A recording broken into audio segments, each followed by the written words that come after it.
おいらもひらひら、お前もひらひら、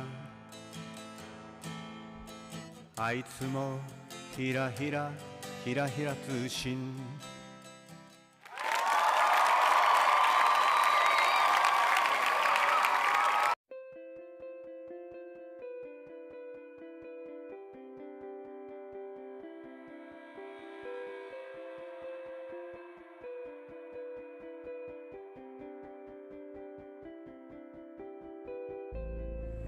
今沈下橋を渡ろうと思って来たんですが、ちょっと水量が多くて、しかも沼が多くて渡れません。